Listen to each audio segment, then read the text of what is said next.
pédopsychiatrique d'un hôpital psychiatrique algérien qui se situe à Tepanza, qui est une ville à environ 80 km de la capitale. Je suis aussi enseignant à la faculté de médecine de l'IDA, enseignant de pédopsychiatrie. Donc je remercie beaucoup le comité d'organisation pour cette invitation. À ma tête, M. Rocher Fanny, qui m'a honoré aussi de la présidence de cette deuxième séance. Et c'est avec plaisir, c'est un grand plaisir qu'on va collaborer avec nos collègues et confrères tunisiens évidemment. Et moi je suis aussi, peut-être il y a beaucoup de psychologues, moi psychologue ici, il y a moins de médecins. Moi j'ai beaucoup de contacts aussi avec les médecins, les psychologues, les orthophonistes, les non-psychologues, parce que aussi j'ai eu la chance de faire une licence en psychologie clinique, en parallèle de l'étude de médecine. Donc je comprends bien les psys en sciences générales. Donc voilà, donc sans tarder, on va donner la parole. Donc à Madame Safa Hechi, qui va représenter une communication intitulée d'un dispositif de réhabilitation psychosociale, outil d'intervention expérimentale au centre psychoéducatif TFAOL. Parce que écrire le valable en français, c'est pas évident.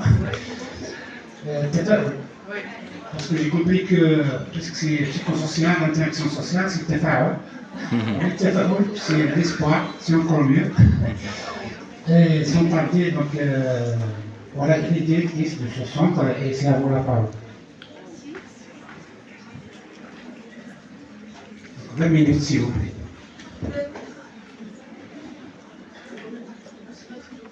أعطينا الميكروفون. Chers professeurs, chers amis, chers collègues et chers étudiants, futurs collègues, j'ai l'honneur et le grand plaisir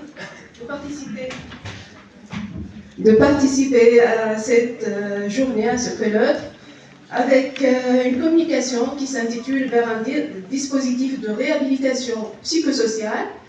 Les outils, on va parler des outils d'intervention que nous avons expérimentés au centre psycho-éducatif de l'association TFAOL.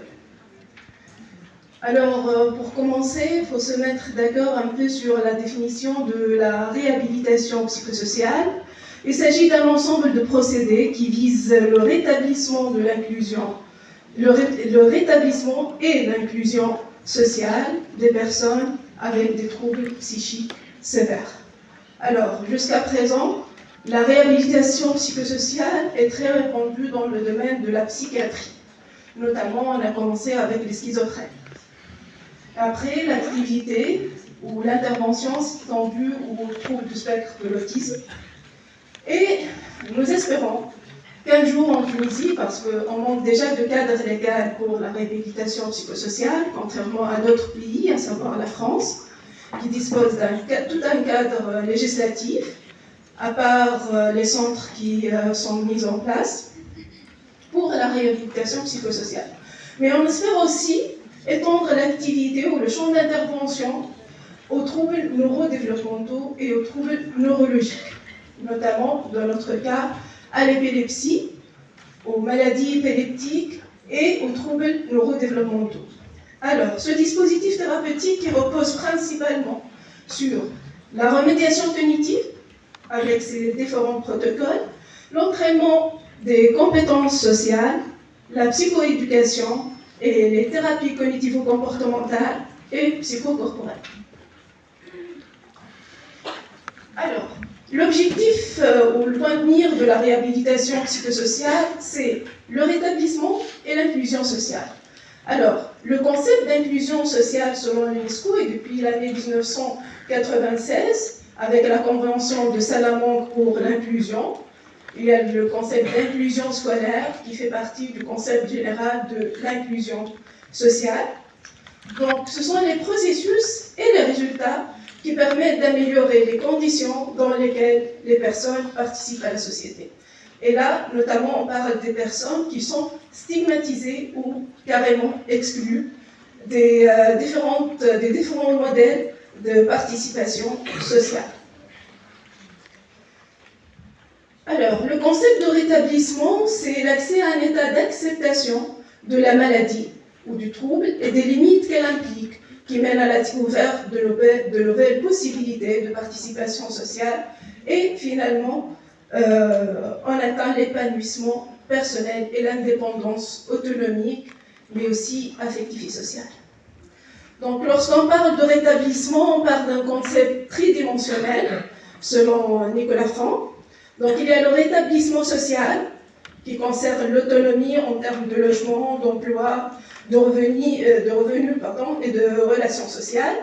Il y a le rétablissement clinique, qui concerne aussi le concept de rémission symptomatique.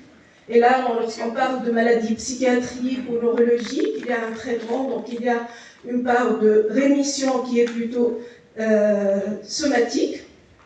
Il y a le rétablissement fonctionnel, c'est la restauration de la capacité à affronter des situations, à participer pleinement dans la société et de saisir ses capacités et ses limitations. Bien sûr, saisir ses capacités et ses limitations pour pouvoir développer ses capacités et faire avec ses limitations, voire les développer. L'interaction de ces trois facteurs donne lieu à un rétablissement personnel. Et le rétablissement personnel, il faut le dire, c'est un concept assez subjectif, dans le sens où c'est un sentiment de satisfaction par rapport à la notion de rétablissement dans ces trois dimensions. Mais aussi, on peut opter pour des outils plus ou moins objectifs pour quantifier un peu le rétablissement et l'état d'avancement des protocoles thérapeutiques. Alors, le parcours de réhabilitation psychosociale, pour ce parcours, il y a deux moments clés. Il y a le moment de l'évaluation, qui doit être compréhensible, c'est-à-dire qui va concerner la sphère cognitive et psychoaffective, qui va concerner aussi la motricité, notamment lorsqu'il y a des séquelles motrices de la maladie ou du traitement.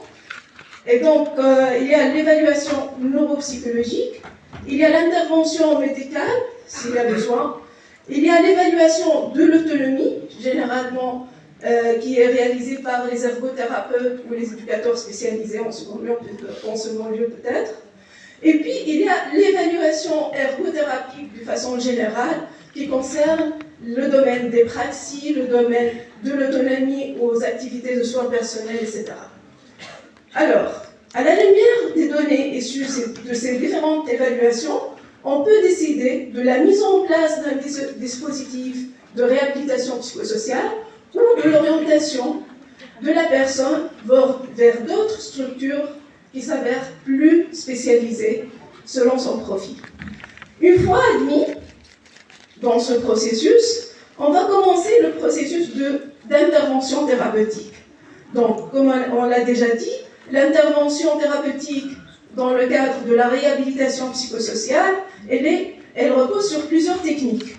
Donc, il y a la remédiation cognitive, il y a l'entraînement des habilités sociales, il y a l'éducation thérapeutique, parfois on a recours aux thérapies cognitivo-comportementales, les TCC.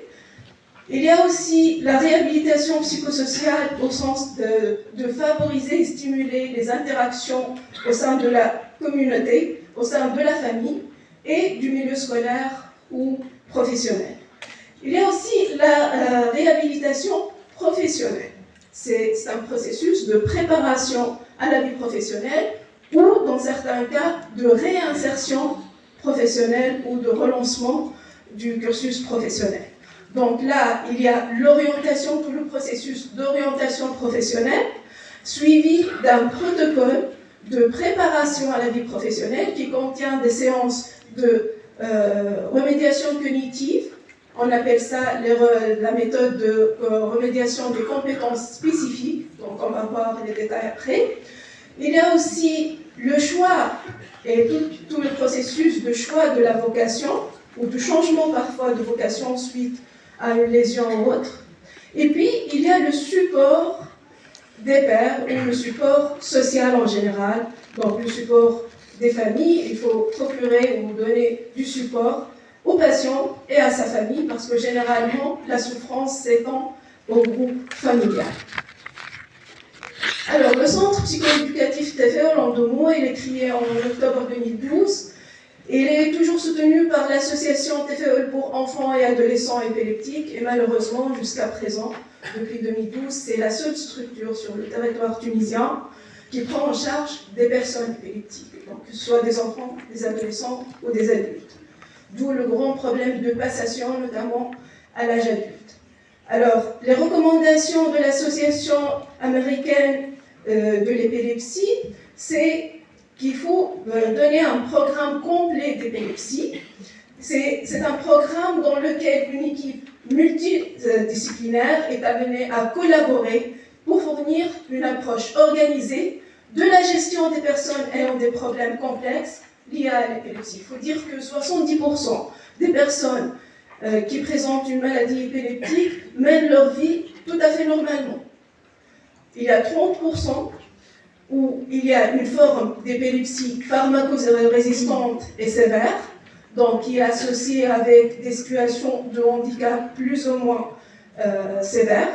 Et il y a aussi la comorbidité. Il y a l'épilepsie plus l'autisme, 33%, épilepsie plus TDAH, c'est 36%, épilepsie plus troubles des apprentissages, ça atteint le 25 à 50%. Il y a aussi et surtout les troubles anxieux et dépressifs qui peuvent aller jusqu'à 60 à 70% de comorbidité avec l'épilepsie. Alors, le parcours du centre TFEOL de son ouverture jusqu'à présent, entre 2012 et 2015, c'était le concept classique en Tunisie de centre spécialisé. Donc, c'était une sorte d'enseignement adapté, sous forme de classe à nombre réduit, et des ateliers essentiellement artistiques. Entre 2016 et 2018, nous avons créé des unités d'éducation spécialisées. Ces unités sont spécialisées dans les différents domaines de l'éducation fondamentale au sens de l'UNESCO 1990, c'est-à-dire les mathématiques, les opérations logico-mathématiques, le langage écrit, lecture et écriture,